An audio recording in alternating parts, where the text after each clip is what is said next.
Bismillahirrahmanirrahim. Assalamu alaikum. Welcome to our physics class. Today is the third lecture of physics and today we are going to study the importance of physics in our daily life.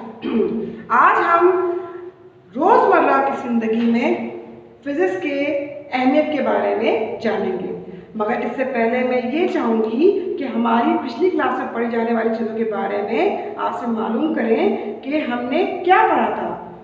Ji students, जी, और हमने अपनी class में branches of physics के बारे में पढ़ा था और अपनी क्लास का इख्तिताम यूँ किया था कि इन्हीं ब्रांचेस ऑफ फिजिक्स की रोशनी में हम आपको importance of physics in daily life बताएंगे।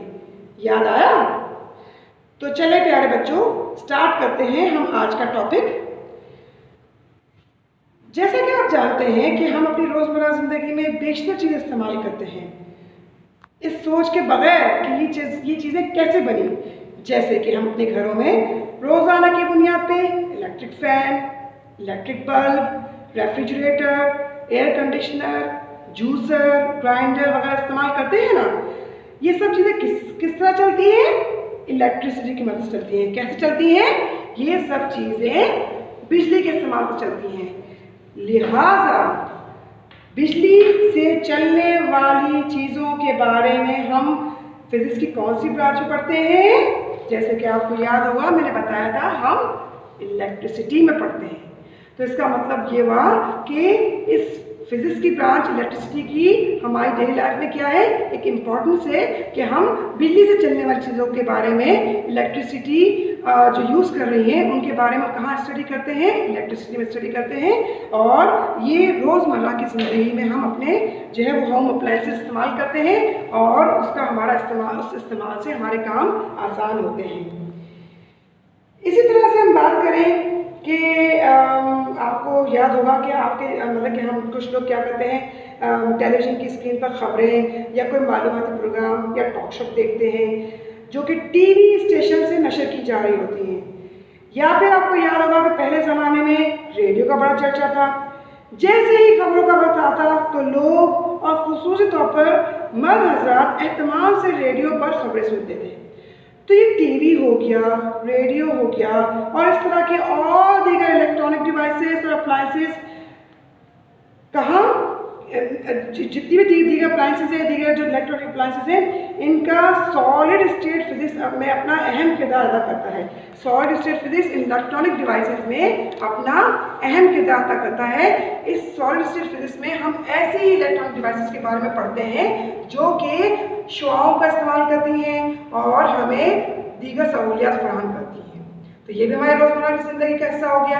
आपको पता है रोज़ के रोज़ खबरों से जो है वो हमें बेशतर चीज़ें मालूम होती हैं जो हमें हमारी ज़िंदगी को चलाने की खातिर ज़रूरी भी होती हैं।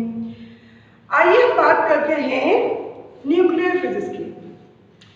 न्यूक्लियर फिजिक्स के बारे में मैंने आपको बताया था कि ये वो टेक्नोलॉजी है जो कि आपको याद होगा कि हमने आपको बताया था कि इसमें जो है आपकी न्यूक्लियस इस्तेमाल होता है और न्यूक्लियस से होने वाले रिएक्शन से जो न्यूक्लियर एनर्जी निकलती है उससे क्या होता है, उससे क्या होती है, न्यूक्लियर एनर्जी जो है वो बनती है और न्यूक्लियर एनर्जी से भी हमारे बेशतर काम होते हैं।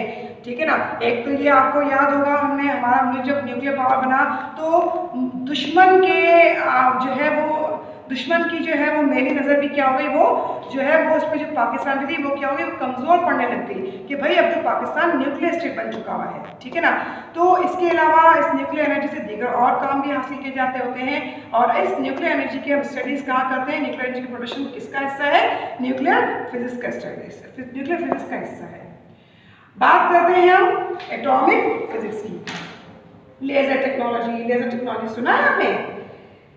लेज़र टेक्नोलॉजी के बारे में आपने ये सुना होगा कि आज तो लेज़र टेक्नोलॉजी की मदद से कई बीमारियों का इलाज मुमकिन हो चुका है।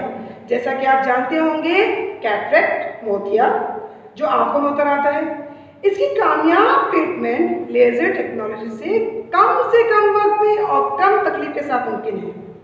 इसी तरह से लेज़र टेक्नोलॉजी हमारे डिफेंस सिस्टम, मेटलर्जी यानी ओर में से मेटल्स को सेपरेट आउट करना किसी भी प्रोसेस से, ठीक है ना। ये इस बारे में आपको जो है मजीद भी आपको जो है इसकी आपको आगाही दिलाऊंगी। इसके अलावा एस्ट्रोनॉमी यानी यानी अशियाई फल्कियात की मालूमात हासिल करने में भी लेज़र टेक्नोलॉजी कारफरमा है। और इस लेज़र टेक्नोलॉजी की शाखें फिजिक्स की कौन सी ब्रांच से जुड़ती हैं? एटॉमिक फिजिक्स से। बात सुन भाई आपकी। चलिए अब हम बात करते हैं आज के काम के हवाले से। हमने आपसे कहा कि फिजिक्स की जो इम्पोर्टेंस है डेली लाइफ में वो ये है कि हर जिंदगी के हर मैदान में फिजिक्स जो है वो शामिल हाल रहा है। Means you can say that in every walk of life physics is involved in one way or the other and is playing a vital role in framing our lifestyle and influencing our way of thinking. चलिए बेटा, अब हम आपको बताते हैं, हम अपने next काम की तरफ बढ़ते हैं कि इस काम का यकीन तौर पर आपने आज तक जो कुछ भी हमने पढ़ा इसका काम हिस्ट्री में शुरू करना होगा। आज वो की तीसरी क्लास है और उम्मीद है कि आज तक आप लोगों ने अपनी फिजिक्स की किताब और रजिस्टर जो है वो अरेंज कर लिया होगा। तो चलते हैं, हम आपको बताते हैं कि आपको अपनी हिस्ट्री में किस तरह काम मेंटेन करना है। आपने यकीनी तौर पर चैप्टर नंबर 1 का हिस्सा है ये सब कुछ हम पढ़ रहे हैं। आपने उसकी हेडिंग डालनी है, डेट मेंशन करनी है डेफिनेटली, ठीक है। और इसके अलावा आप क्या करेंगे?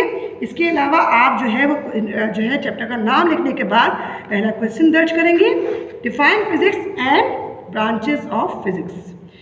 फिजिक्स की डेफिनेशन, ब्रांचेस ऑफ फिजिक्स की डेफिनेशन मैं आपको बुक से मार्क करवा देती हूँ। यकीनी तौर पर ये आपकी फिजिक्स की किताब है मैट्रिक की, सही, जो आप कर चुके होंगे।